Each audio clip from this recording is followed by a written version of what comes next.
चलिए, आप लोगों को जो चैप्टर इतिहास का हार्ड लग रहा था, ऐसा लग रहा था कि इसमें क्या लिखेंगे क्या करेंगे, उस चीज को मैं कंप्लीट कर रहा हूं आज। चैप्टर का नाम है विदेशी यात्रियों के विवरणों के अनुसार मध्यकालीन समाज, अर्थात मध्यकालीन समाज। देखिए, इतिहास में हम लोग जानते हैं एंशियंट हिस्ट्री है, मेडाइवल हिस्ट्री है, फिर जो है उधर हम लोग चलते हैं मॉडर्न हिस्ट्री है। तो इसमें हम लोग मध्यकाल के बारे में जानेंगे कि मध्यकाल अर्थात बीच वाला जो काल था, समय था भारत का, वह कैसा था, क्या था, उसके बारे में हम लोगों को जानना है। अभी हम जो है ज्यादा से ज्यादा काम को कम समय में करने जा रहे हैं। अगर ऐसा नहीं करेंगे तो काम नहीं हो पाएगा। मतलब कम ही दवा दे करके आपके बड़े से बड़े बीमारी को ठीक करना है। कहने का मतलब ये है, गागर में सागर भरना है। कहने का अर्थ है बर्तन छोटा और सामान बहुत ज्यादा, पूरे सागर को उसमें भर देना है। तो उसके लिए ट्रिक लगा के चलना होगा, ढंग से जो है क्वेश्चन को सिलेक्ट करना होगा। उस तरह से मैं सिलेक्ट किया हूं, आप लोग इसको देखिए बढ़िया से। और ये निश्चित ही जो है आपके परीक्षा के व्यू से, परीक्षा के दृष्टिकोण से ये एकदम आवश्यक है, वीवीआई है। इतना ही काम आप कर लेंगे तो निश्चित है आप सक्सेस होंगे। इतिहास में आप इधर उधर नहीं हो सकते हैं।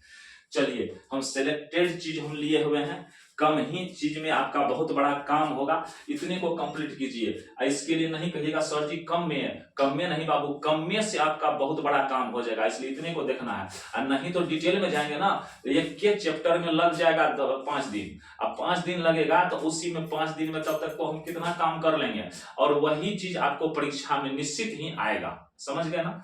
ध्यान दीजिए।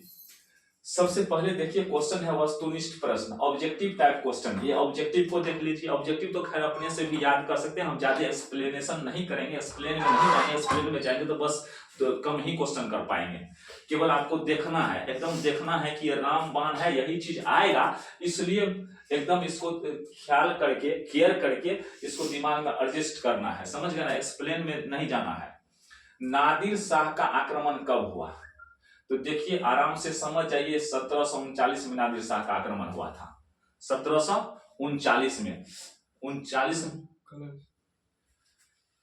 अब देखिए थोड़ा सा कलर में प्रॉब्लम है, कलर में प्रॉब्लम है। तो ये कलर तो ये क्या हो गया?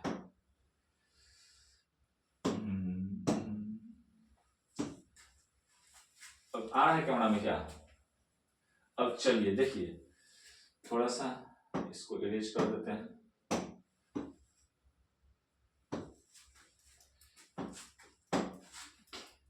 देखिए ये क्या है? 1739, 39 एक 40, 40 में एक कम है। 1739 में नादिर शाह का आक्रमण हुआ था। संसब किस धातु से बना सिक्का था? संसब एक, देखिए संसब किस से बना हुआ सिक्का था? संसब एक सिक्का था, जैसे आजकल जो सिक्का चलता है उसी तरह से उस मध्यकालीन समाज में इस तरह का सिक्का चल रहा था हमारे देश में। उसका नाम था संसब। संसब कौन चीज से बना हुआ था? तो देखिए सोना का बना हुआ था। स्व से संसब, स्व से सोना, याद रखिए। स्व से संसब, स्व से सोना हो गया। लेकिन स्व में अंतर है, तुक करने के लिए, मतलब दिमाग में एडजस्ट करने के लिए मैंने ऐसा कहा। तो देखिए उस वह जमाना कैसा था कि सोना का सिक्का चल रहा था, उतनी बात में हम नहीं जाएंगे। अब देखिए मुद्रा राक्षस किसकी रचना है? तो देखिए विशाखा दत्त की। किसकी रचना है? विशाखा दत्त की। किसकी रचना है? विशाखा दत्त। विशाखा दत्त भी एक बहुत बड़े स्कॉलर थे, उन्होंने ही मुद्रा राक्षस लिखा था। क्या लिखा था? मुद्रा राक्षस। याद रखिए विशाखा दत्त, मुद्रा राक्षस। किताब उल हिंद किसकी रचना है? किताब उल हिंद किसकी रचना है? तो देखिए अल बरूनी की रचना है। किसकी रचना है? अल बरूनी की। अच्छा थोड़ा सा गड़बड़ है, बिरूनी हो गया है, बरूनी होगा, अल बरूनी, अल बरूनी। तो केवल समझ लीजिए अल बरूनी की रचना है किताब उल हिंद। किताब उल हिंद एक प्रसिद्ध किताब है, उसकी रचना किसने की है? अल बरूनी ने। बख्तियार खिलजी कौन था? बख्तियार खिलजी कौन था? तो देखिए सेनापति था, यह राजा का सेनापति था। बख्तियार खिलजी कौन था? राजा का सेनापति था। किताब उर रेहला में किसका यात्रा वृत्तांत मिलता है? किताब उर रेहला, किताब उर रेहला में किसका यात्रा वृत्तांत है? तो देखिए इब्न बतूता का, इब्न बतूता का। इब्न बतूता भी जो है एक यात्री थे, ये भारत आए हुए थे। इन्होंने जो लिखा वो सारी बातों का जो है चर्चा, सारे बातों की चर्चा जो है किताब उर रेहला में है। इब्न बतूता की किताब का नाम है किताब उर रेहला। इन्होंने अपनी यात्रा के क्रम में सारी बातों को इसमें उजागर किया। अब आगे देखिए, अल बरूनी किसके साथ भारत आया था? मोहम्मद गजनी किनके साथ आए थे? मोहम्मद गजनी के साथ ये भारत आए थे। कौन? अल बरूनी किनके साथ भारत आए थे? यहां पर हम अल बरूनी देखे हैं, देख लीजिए। चलिए, किनके साथ भारत आए थे? अरे इधर तो 6 ही क्वेश्चन हुआ है। अच्छा रुक जाइए, और कुछ बाकी है। बाकी है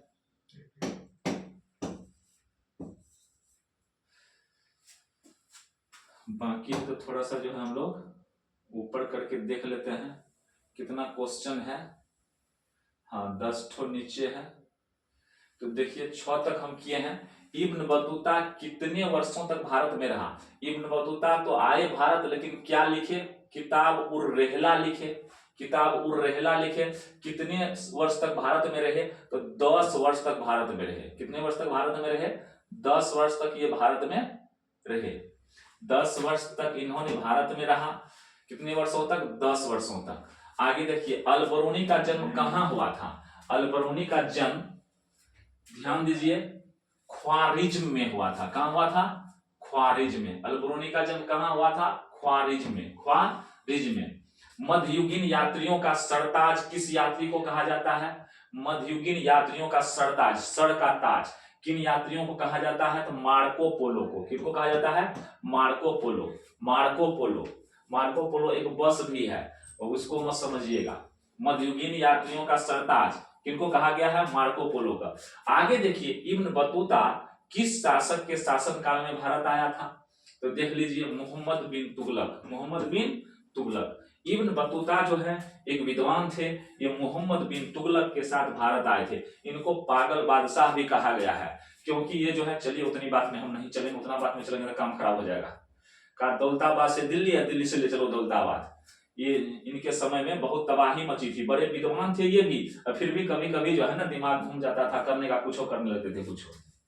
आगे देखिए, अब 10 क्वेश्चन हो गया है, 10 क्वेश्चन हो गया है। और चलते हैं 11वां में। हाँ 11 नंबर में आपका है, अल बरूनी किसके साथ भारत आया था? तो किसके साथ आया था? देखिए, तो मोहम्मद गजनी के साथ। किनके साथ भारत आया था? मोहम्मद गजनी के साथ भारत आया था। किनके साथ भारत आया था? मोहम्मद गजनी के साथ। मोहम्मद गजनी के साथ ये भारत आए थे।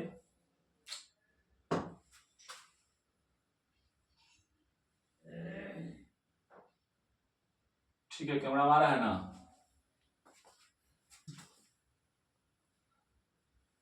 ठीक है, ठीक है।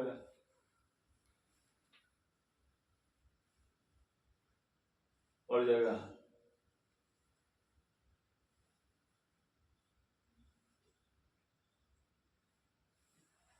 चलिए ठीक है। अब देखिए, ध्यान दीजिए, अल बरूनी किसके साथ भारत आया था? तो किनके साथ आया था? मोहम्मद गजनी के साथ। मोहम्मद गजनी के साथ। ये किनके साथ भारत आया था? मोहम्मद गजनी के साथ। देखो प्रॉब्लम नहीं आ रहा है, ठीक है ना? ठीक है ना? हाँ चलिए ठीक है। मोहम्मद गजनी की, सॉरी, अल बरूनी किसके साथ भारत आया था? मोहम्मद गजनी के साथ। किनके साथ? मोहम्मद गजनी के साथ। आगे देखिए, किस शासक ने अपनी राजधानी दिल्ली से दौलताबाद परिवर्तित किया? हाँ पहले मैंने चर्चा किया था। देखिए, तो वह आदमी कौन थे? यही तुगलक थे, जिनको पागल बादशाह के नाम से भी जानते हैं। तहकीक ए हिंद में किसका यात्रा वृत्तांत लिखा है?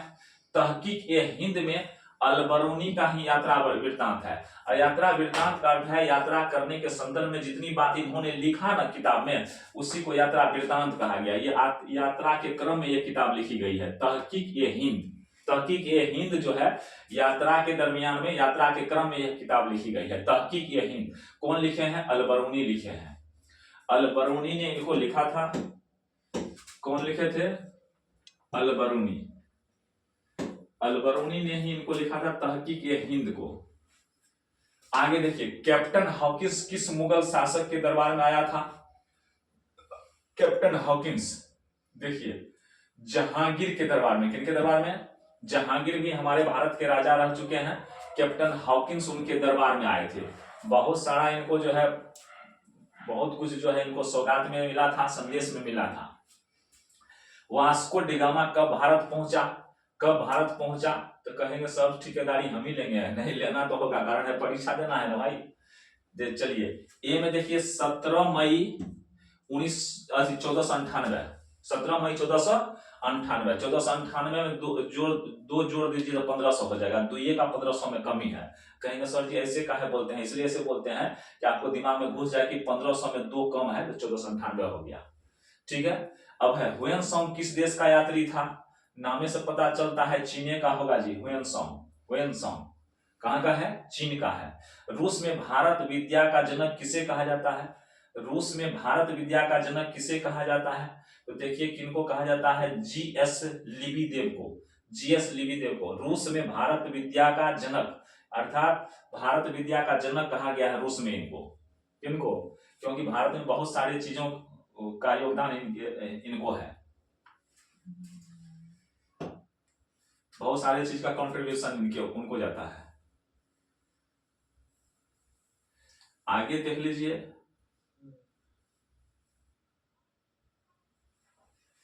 ठीक है।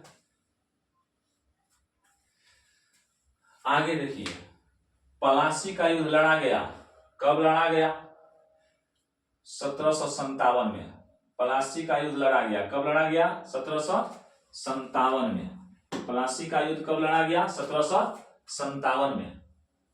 1757 में। आगे देखिए 1757 बहुत आसान है। 1757 भारत आने वाले प्रथम यूरोपियन कौन थे? तो कौन थे? देखिए पुर्तगाली थे। पहले यही आए थे, यही जो है सबसे पहले आए थे। गोवा पर अधिकार कर लिए थे। वहां के राजा से कंप्रोमाइज करके राजा भी इनको जो है ना बहुत जगह दे दिए। अभी बाद में भारत देश जब आजाद हो गया था उसके बाद भी जो है पुर्तगाली लोगों का शासन था गोवा में। पुर्तगालियों ने गोवा पर कब अधिकार किया? कब किया? तो देख लीजिए कब किया? 1510 में। 1510 में अधिकार किया। पुर्तगाली लोग कब अधिकार किया? 1510 में। अब चलते हैं नेक्स्ट में। नेक्स्ट देखिए आपका है,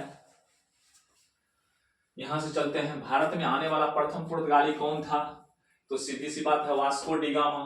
कौन थे? वास्को डिगामा थे। वास्को डिगामा का नाम कौन नहीं जानते हैं? वास्को डिगामा, वास्को डिगामा, ठीक है।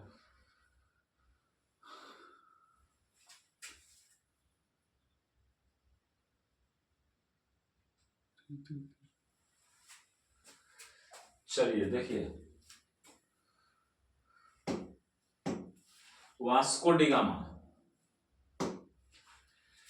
वास्को डिगामा भारत में आने वाला प्रथम पुर्तगाली था। कौन था? Vasco da Gama. सबसे पहले जो है भारत के बारे में यही जानकारी दी, किस होकर के यूरोप से यहाँ पहुंचा जाए भारत में। कौन? Vasco da Gama. इब्न बतूता ने अपनी यात्रा का विवरण किस भाषा में लिखा था? किस भाषा में लिखा था? तो देखिए अरबी भाषा में। किस भाषा में? अरबी भाषा में। इब्न बतूता जो है किस भाषा में अपना विवरण लिखा? अरबी भाषा में। अरबी का भी काफी चलती था, अभी भी चल रहा है भारत में। आगे देखिए, इंडिका के लेखक कौन थे? मेगास्थनीज। कौन थे? मेगास्थनीज। अब देखिए इब्न बतूता किस देश का निवासी था? मोरक्को का। मोरक्को का रहने वाला इब्न बतूता था। कुतुब मीनार का निर्माण किसने शुरू किया? कौन आदमी शुरू किया था? नाम है कुतुब मीनार, इधर कुतुबुद्दीन ऐबक। कुतुब मीनार, कुतुबुद्दीन ऐबक। यह तो जोड़ा हुआ है, इसको बोलने वाला नहीं है। अब देखिए फाहियान चीनी यात्री था। कहता है कौन इसमें सही है क्या है? देखिए फाहियान चीनी यात्री था, वह गुप्त काल में भारत आया था। अब कौन सही है कौन गलत है, क्या आंसर होगा? 4 ठो ऑप्शन है, इसमें से चुनना है। तो देखिए 4 ठो में से कौन ऑप्शन सही है? यदि दोनों कथन सही है तो कथन 2 कथन 1 की सही व्याख्या है। कहता है कथन दो जो है कथन एक की सही व्याख्या है। अच्छा ठीक है, अगर दोनों कथन सही है, फाहियान चीनी यात्री था, वह गुप्त काल में भारत आया था, तो इसका मतलब हो गया कि अगर यह भी सही है, बात तो ठीक है, फाहियान चीनी यात्री था, स्पष्ट है कि फाहियान चीनी से आए थे और किनके समय में आए थे, गुप्त काल में आए थे, तो ये क्या हो गया, तो ठीक है, तो कह रहा है यदि दोनों कथन सही है तो यह भी सही है, यह भी सही है, तो कहता है कथन दो कथन एक की सही व्याख्या है। कथन दो जो है एक के बारे में बता रहा है ना कि किनके समय में आया था, इनका व्याख्यान किया गया, तो इसलिए क्या होगा, ये सही होगा। यहाँ देखिए, यदि दोनों कथन सही है तो कथन दो कथन एक की सही व्याख्या नहीं है। कथन दो कैसे नहीं व्याख्या होगा, इसी के बारे में पता जाए तो व्याख्या होगा नहीं करेगा। यदि कथन एक सत्य है तो कथन दो असत्य है, अगर एक सही होगा तो दूसरा कैसे असत्य होगा, दोनों तो ठीक है भाई। यदि कथन एक असत्य है तो कथन दो सत्य है, तो कथन एक भी सही है दो भी सही है, तो एक सत्य असत्य कहां से आ गया, एक के नंबर सही है, एक नंबर ये जो है आपका सही है। ठीक है, आगे देखिए, आगे भी देखिए, आगे अब तो लॉन्ग टाइप क्वेश्चन है। लॉन्ग टाइप क्वेश्चन में तो ऊपर चलना होगा, इसको हटाइए, ऊपर दीजिए, आया, आ गया, ठीक है, कहीं दिक्कत भी है, चलिए, लघु उत्तरीय प्रश्न, शॉर्ट आंसर टाइप क्वेश्चंस। अब देखिए फाहियान कौन था, उधर तो हम लोग छोटा मोटा ऑब्जेक्टिव पढ़े, अब इधर जान लेते हैं उनके बारे में। फाहियान कौन था, ज्यादा क्वेश्चन को नहीं पढ़ना है, कमे में काम चलाना है। देखिए, लगता है कुछ कटा है क्या, ये क्या, अच्छा अच्छा, ठीक ठीक, चलिए कोई बात नहीं, ठीक है ना। अब देखिए फाहियान कौन था, वह भारत कब आया था। फाहियान तो जानिए रहे हैं कि भाई ये कहाँ के थे, चीन के न थे। फाहियान कहाँ के थे, चीन के थे, तो चीन के थे। तो अब बताइए, फाहियान एक चीनी बौद्ध भिक्षु यात्री लेखक एवं अनुवादक थे। वे 399 ईस्वी में भारत आए थे। अब देखिए क्या थे, ये चीनी, चीनी मतलब चीन के यात्री थे। कौन थे, फाहियान कहाँ के यात्री थे, चीन के यात्री थे। फाहियान चीन के यात्री थे, ध्यान दीजिएगा। बौद्ध भिक्षु, ये बौद्ध भिक्षु भी थे। बुद्ध भगवान के जो शिष्य होते थे उनको भिक्षु बोला जाता था, तो ये भी बौद्ध भिक्षु थे। चीन देश में भी बौद्ध धर्म का प्रचार था, तो बौद्ध भिक्षु थे। आप लोग सुने होंगे कि बुद्ध भगवान के जितने शिष्य होते थे सब बौद्ध भिक्षु कहलाते थे, और वे जहां आश्रम बनाते थे उनको बौद्ध विहार कहा जाता था, बौद्ध विहार कहा जाता था। क्लियर है बात, इसलिए बिहार का नाम जो है ना बिहार पड़ गया, क्योंकि इनका बौद्ध विहार बहुत था बिहार में, और बिहारे से इनका धर्म शुरू हुआ था। बिहारे में जो है वहां गया में पीपल के पेड़ के निकट जो है, पेड़ के नीचे जो है बुद्ध भगवान तपस्या किए थे, तो इनका चीन में प्रचार हुआ। तो फाहियान भी जो थे क्या थे, बौद्ध भिक्षु थे, बौद्ध भिक्षु, बौद्ध धर्म को मानने वाले थे। ये यात्री थे, वहां से यहां तक आए तो यात्री ना कहेंगे, और उनको क्या कहेंगे, लेखक भी थे और अनुवादक भी थे। मतलब एक भाषा से जो दूसरे भाषा में कुछ चीज को ट्रांसलेट करते हैं, जैसे हिंदी है इंग्लिश में किए तो वह भी क्या हो गया, अनुवादे हो गया। इंग्लिश को किया हम हिंदी में तो वह भी क्या हुआ, वह भी अनुवाद है। तो ये भी अनुवादक थे। तो क्या कैसे व्यक्ति थे, फाहियान कौन था, तो समझ गए ना, चीन के थे, चीन से आए थे, ये यात्री थे। अब कौन धर्म को माने, बौद्ध भिक्षु थे, बुद्ध भगवान के शिष्य थे, अनुवादक थे। वे 399 ईस्वी में भारत आए थे। कब भारत आए थे, 399 ईस्वी में। कितना ईस्वी में, 399। एक और जोड़ दीजिए, 400 हो जाएगा। 399 जोड़ने 400 हो जाएगा, 400 में एक कम है। 399 ईस्वी में भारत आए थे। अब देखिए, मध्यकालीन भारत में इटली से आने वाले दो यात्रियों के नाम बताएं। मध्यकालीन भारत में इटली से आने वाले दो यात्री कौन कौन थे भाई, एक देख लीजिए, निकोलो कांटी, निकोलो कांटी थे। इटली से आने वाले यात्री का नाम निकोलो कांटी, निकोलो कांटी, कांटी कांटी में कह दीजिएगा। अब देखिए मनुची, और क्या थे, मनुची थे। एक का नाम निकोलो कांटी, दूसरे का नाम क्या है, दूसरे का नाम है मनुची। क्या नाम है, मनुची, ध्यान दीजिए इनका नाम है मनुची। मनुची हो सकता है आप लोगों को देखने में प्रॉब्लम होगा तो देख लीजिए, इसको हम वहां कलर नहीं करेंगे, नीचे ही निकोलो कांटी और मनुची दो ठो याद लीजिए। अब देखिए अलबरूनी पर एक संक्षिप्त टिप्पणी लिखें, तो टिप्पणी लिखना है तो पहले तो इसको जान लीजिए, इटली से कौन कौन आए थे, कांटी आए थे, मनुची आए थे, कांटी आए थे, मनुची आए थे, कांटी मनुची। अलबरूनी पर एक संक्षिप्त टिप्पणी लिखें। अलबरूनी देखिए इस क्वेश्चन को 17 में पूछा गया, 18 में पूछा गया है, 20 में भी पूछा गया, इंपॉर्टेंट क्वेश्चन है भाई, इसको एकदम देखते रहिए बढ़िया से।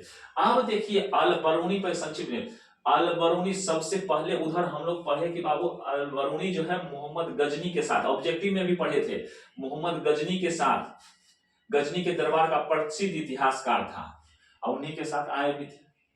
अलबरूनी मोहम्मद गजनवी के दरबार का प्रसिद्ध इतिहासकार था, फेमस इतिहासकार थे, समझ गए। एक परिचय तो हो गया, संक्षिप्त टिप्पणी लिखें, तो टिप्पणी क्या होता है उनके बारे में 5 लाइन लिख दीजिए बढ़िया से, वही टिप्पणी हो गया।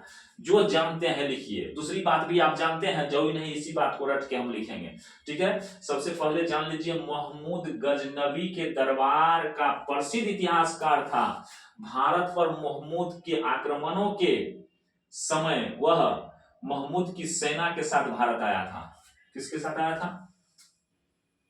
मोहम्मद गजनी। मोहम्मद गजनी, मोहम्मद गजनी का जो सेना था उन्हीं के साथ में, वही सेना के साथ में अलबरूनी आए थे।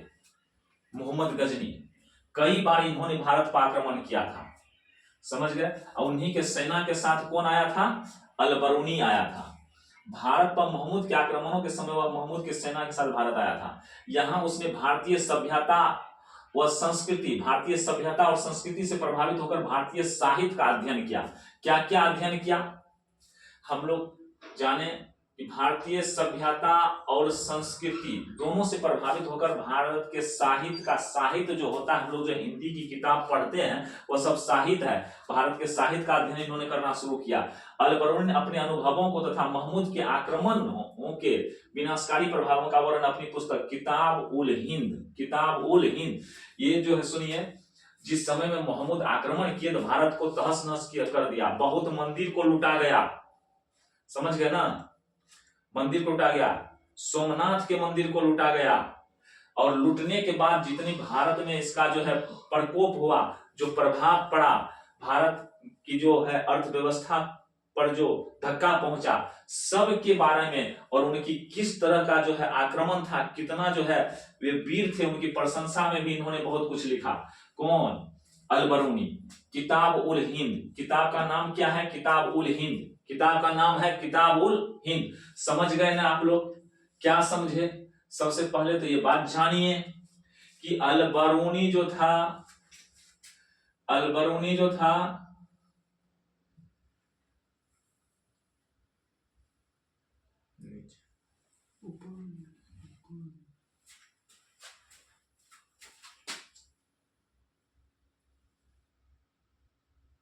ऊपर भी और कुछ, अच्छा ठीक है ठीक है ठीक है, कोई बात नहीं, ऊपर तो ऊपर।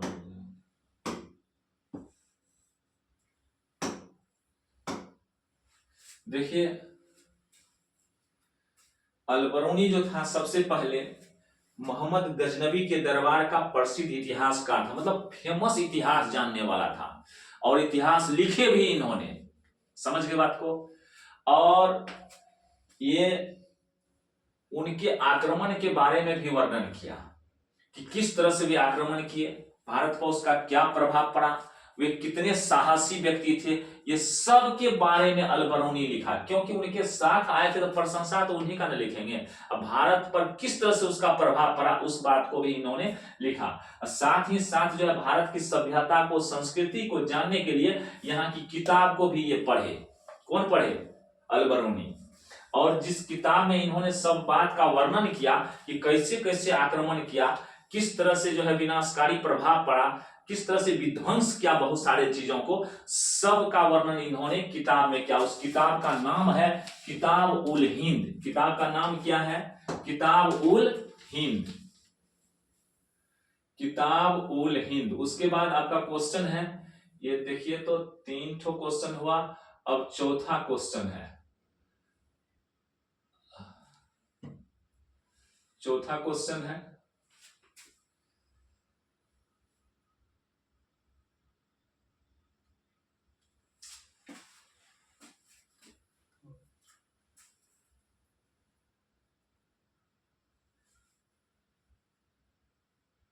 ठीक है,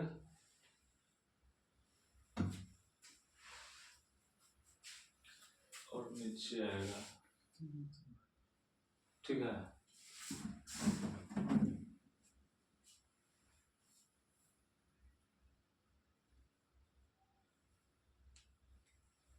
ठीक है चलिए, अब देखिए चौथा क्वेश्चन है,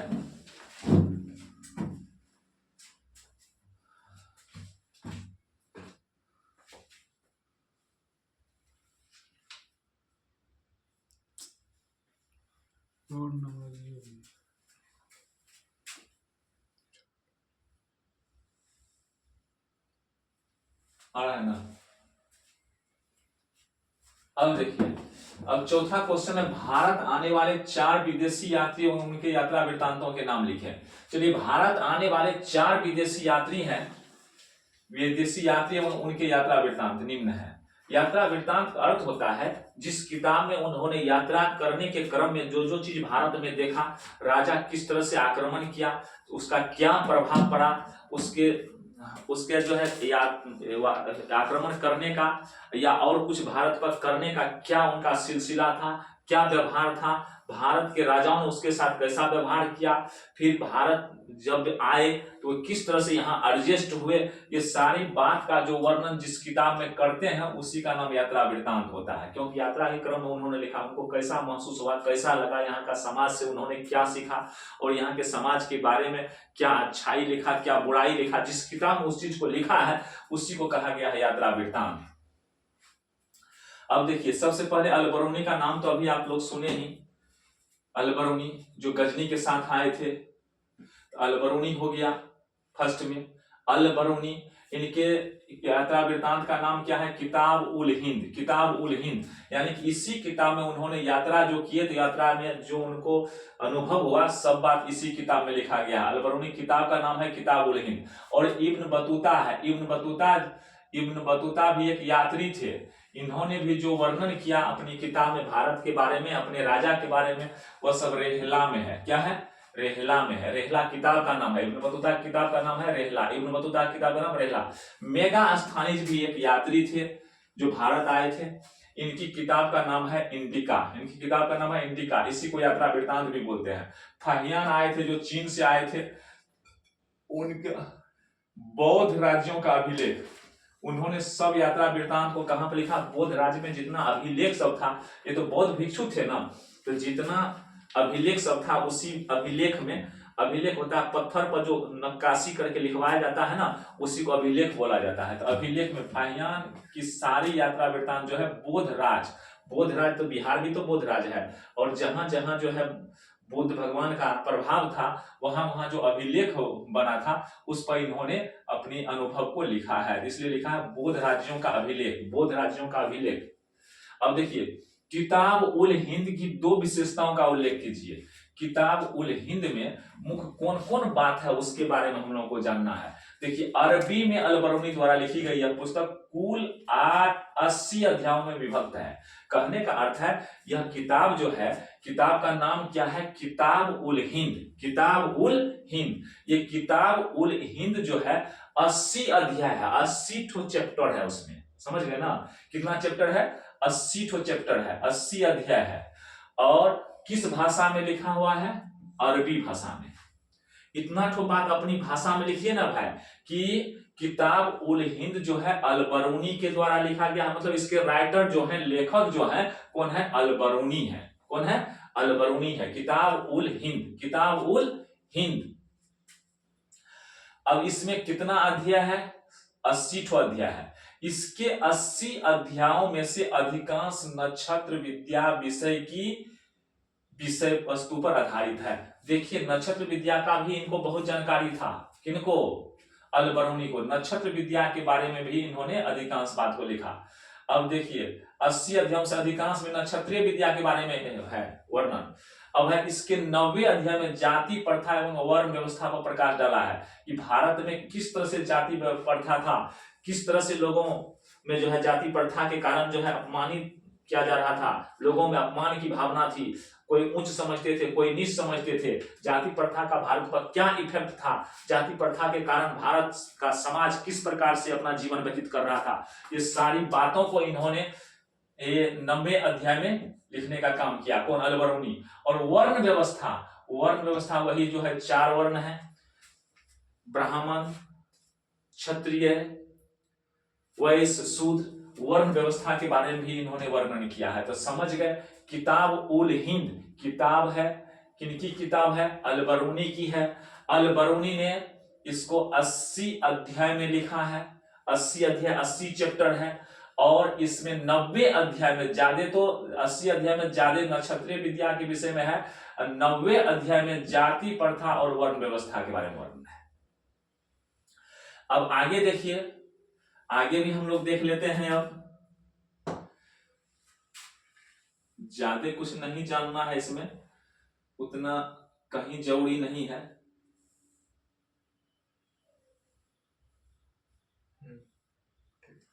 ठीक है,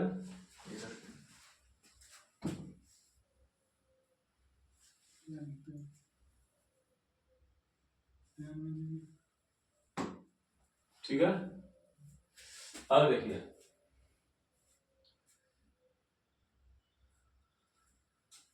थोड़ा सा ऊपर जाएगा।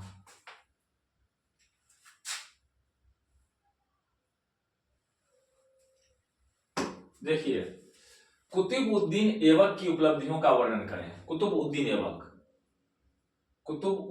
ऐबक ने ही, हम जानते हैं, कुतुब मीनार बनाया था जो दिल्ली में है, दिल्ली के महरौली में। देखिए, हम जिया सराय गए थे तो वहां से महरौली के लिए बस गाड़ी चल रही थी, महरौली बोल रहा था। अब ध्यान दीजिए, कुतुबउद्दीन ऐबक की उपलब्धियों का वर्णन करें। कुतुबउद्दीन भारत में दिल्ली सल्तनत का संस्थापक के रूप में जाना जाता है, अर्थात दिल्ली सल्तनत का स्थापना जो है इन्होंने ही किया, कुतुबउद्दीन ऐबक ने ही किया था। कौन किया था? कुतुबउद्दीन ऐबक। देखिए, वह 1192 से 1206 ईस्वी तक मोहम्मद गोरी के प्रतिनिधि के रूप में शासन किया। कब से कब तक? 1192 से लेकर के 1206 तक मोहम्मद गोरी के प्रतिनिधि के रूप में शासन किया। इस काल में 1192 से लेके 1206, अगर ईस्वी याद नहीं रहेगा तो छोड़ भी दीजिएगा, तो याद रहेगा तो बहुत उत्तम बात है। इस काल में उसने उल्लेखनीय सैनिक उपलब्धियां प्राप्त की थी। कई सैनिक उपलब्धियां इन्होंने हासिल किया, क्योंकि इनको सैन्य विद्या में भी काफी रुचि थी और काफी जो है ये उसमें एक्सपर्ट थे। एक शासक के रूप में ऐबक की उपलब्धियों को सभी इतिहासकारों ने सराहा है। सभी जितने इतिहासकार हुए, सभी जो है ऐबक की उपलब्धियों को शासक के रूप में काफी इसका सराहना किया है, प्रशंसा किया है। ऐबक एक अच्छे शासक भी थे। इसलिए देखिए, भारत में ऐबक की गतिविधियों को 3 चरणों में विभाजित किया जा सकता है। 3 चरण। पहला है 1192 से लेकर के 1206, 1192 से लेकर के 1206 तक उसने उत्तर भारत में मोहम्मद गोरी के सहायक के रूप में तुर्की के सत्ता की स्थापना में सक्रिय योगदान दिया। सबसे पहले एक देखिए, 1192 से लेकर के 1206, ये फर्स्ट स्टेज है, जिसमें यह मोहम्मद गोरी का नाम आप लोग सुने होंगे। मोहम्मद गोरी के सहायक के रूप में तुर्की की सत्ता की स्थापना में सक्रिय योगदान दिया। क्या मोहम्मद गोरी जब तुर्की की सत्ता की स्थापना कर रहे थे, उस समय में ये भी बहुत बड़ी भूमिका चढ़ बढ़ करके इनके साथ रहे। किनके साथ? चढ़ बढ़ करके इनका साथ दिया। किनका साथ दिया? चढ़ बढ़ करके इनका साथ दिया। किनका साथ दिया? चढ़ बढ़ करके इन्होंने, ध्यान दीजिए, ये काफी तेज तर्रार व्यक्ति थे। 1192 से लेकर के 1206 तक उत्तरी भारत में मोहम्मद गोरी के सहायक के रूप में तुर्की की सत्ता, याद रखिएगा, तुर्की की सत्ता की स्थापना में सक्रिय योगदान दिया। अर्थात मोहम्मद गोरी जब तुर्की की सत्ता स्थापित कर रहे थे, तुर्की पर अपना आधिपत्य जमा रहे थे, समझ गए ना। उस समय में अच्छा नहीं देखिए, मोहम्मद गोरी के सहायक के रूप में तुर्की की सत्ता का स्थापना में सक्रिय योगदान दिया। 1206 से 1208 तक उसने चलदौज और कुबाया जैसे प्रतिद्वंदियों से संबंध निर्धारित करने और दिल्ली सल्तनत को एक निश्चित अस्तित्व दिलाने का प्रयास किया। अब देखिए, ये तो ध्यान दीजिए, तुर्की की सत्ता की स्थापना यहाँ की, तुर्की का सत्ता कैसे यहाँ स्थापित होगा। अब ध्यान दीजिए, 1206 से लेकर के 1208, अब यहाँ 1206 से 1208 तक चलिए, उसने चलदौज और कुबाया जैसे प्रतिद्वंदियों से संबंध निर्धारित करने और दिल्ली सल्तनत को एक निश्चित अस्तित्व दिलाने का प्रयास किया। ये क्या किया देखिए, चलदौज और कुबाया ये दो ठो ऐसे वर्चस्व वाले लोग थे, ये प्रतिद्वंदी थे, किनके, गौरी के, उनके कहते प्रतिद्वंदी संबंध निर्धारित करने और दिल्ली सल्तनत को एक निश्चित अस्तित्व दिलाने का प्रयास किया। और ऐसे प्रतिद्वंदी से इन्होंने अपना संबंध कायम कर लिया, संबंध कायम करके दिल्ली सल्तनत को एक निश्चित अस्तित्व दिलाने का प्रयास किया। कौन? मोहम्मद गोरी। आगे देखिए, तीसरे चरण में 1208 से लेकर के 1210 के बीच में उसने भारत के स्वतंत्र शासक के रूप में कार्य किया। ये भारत का स्वतंत्र शासक बन गए 1208 से लेकर के 1210 तक।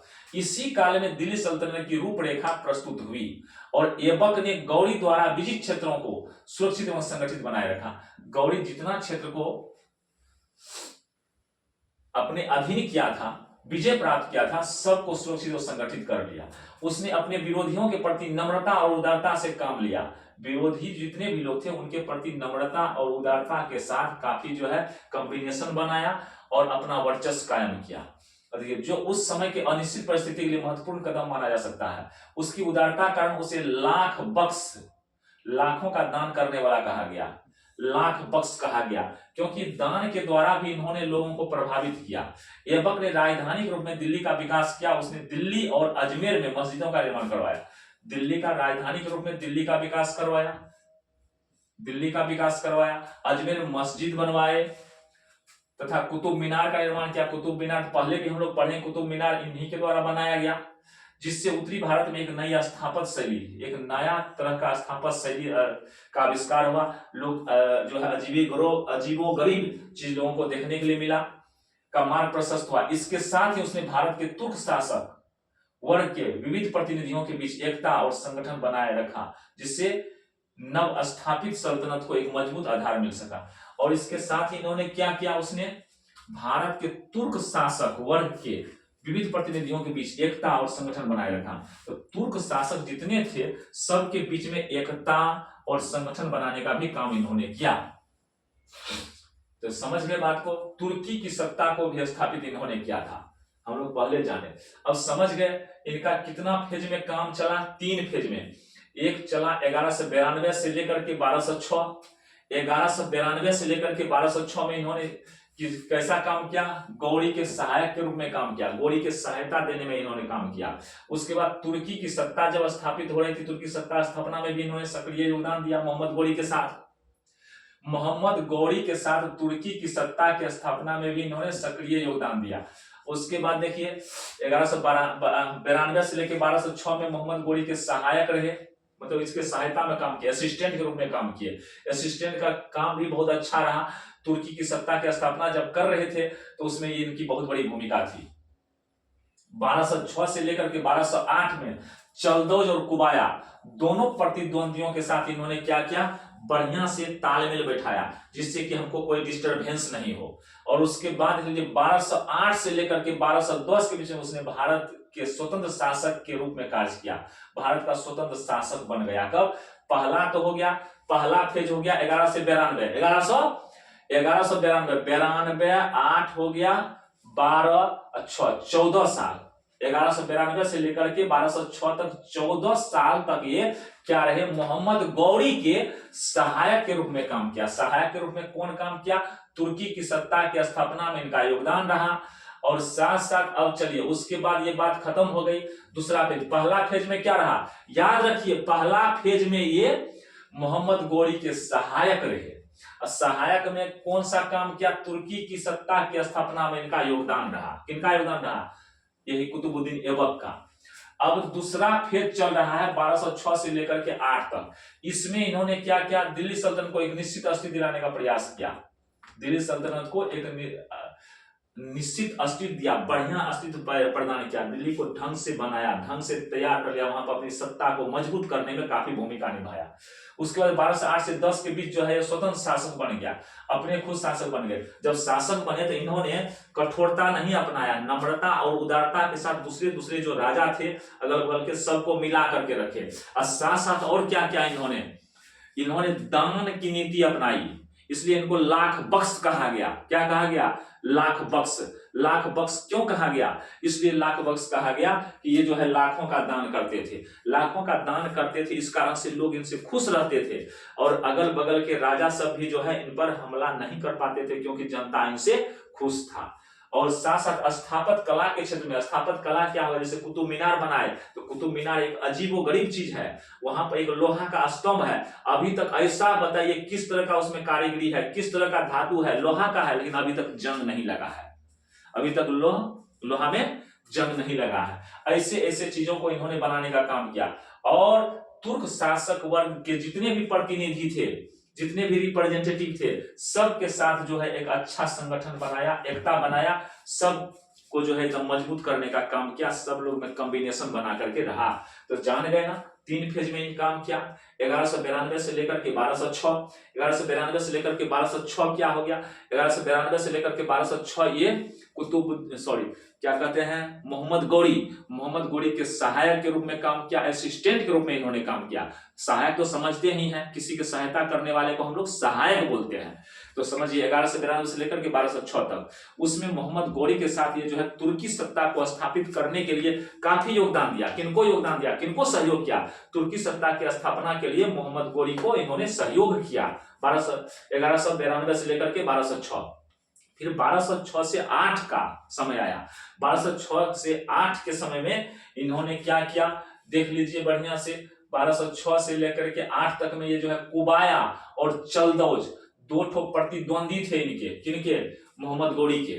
कुबाया और चलदौज, 2 आदमी का नाम याद रखिए। 1206 से लेकर के 1208 तक चलदौज और कुबाया था जो प्रतिद्वंदी थे। प्रतिद्वंदी में होता है विरोधी थे, इनके अगेंस्ट पार्टी थे, उनको भी बढ़िया से अच्छी तरह से डील इन्होंने कर लिया और साथ साथ इनका संबंध अपने साथ अच्छा बना लिया। आगे 1208 से 1210 में देश स्वतंत्र हो गए, तब मोहम्मद गौरी के अंदर नहीं रहे, मोहम्मद गौरी का सहायक नहीं रहे, खुद राजा बन गए।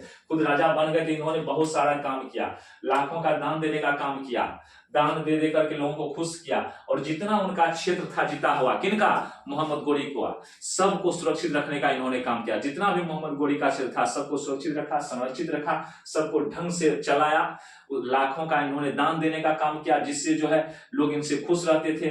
और कुतुब मीनार बनवाया, स्थापत्य कला में इन्होंने अपना निपुणता हासिल किया, नया नया तरह का डिजाइनिंग, नया नया तरह का जो है बिल्डिंग, ये सब बनवाने का काम इन्होंने किया जिससे जो है जनता पर काफी प्रभाव पड़ा। यही बात को दिमाग में रखना है। मोहम्मद गौरी के सहायक थे, कोई कोई कहते हैं कि ये गुलाम थे, गुलाम रहते हुए भी ये क्या हो गए, नीलाम नहीं हुए, भारत के राजा बन गए। क्लियर है बात, कहीं कोई दिक्कत नहीं है। कुतुबुद्दीन के बारे में इतनी ही बात रही।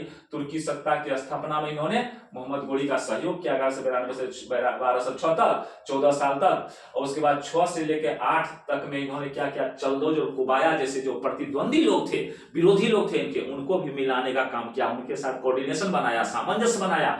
साथ साथ 1208 से लेकर के 10 में अपने राजा बन गए, स्थापत्य कला में काफी निपुणता हासिल किया, बहुत बड़ा बड़ा चीज बनवाया, कुतुब मीनार को बनवाया। कुतुब मीनार को बनवाने के साथ साथ इन्होंने आगे भी जो है जितना उनका क्षेत्र था जीता हुआ सबको कायम रखा, लाख बख्श कहलाया क्योंकि लाखों का इन्होंने दान किया। इतनी भी बात आप लिख देंगे तक काम चल जाएगा, बहुत सारी बात हो गई। यही जो इतनी बात लिखना भी नहीं है, कई पेज में चल जाएगा, इतना बात हम लिखेंगे तो शॉर्ट में ही लिख देना है, ठीक है। चलिए, धन्यवाद आप लोगों को, एकदम बने हुए रहिए, मैं इसको भी कंप्लीट कर दूंगा।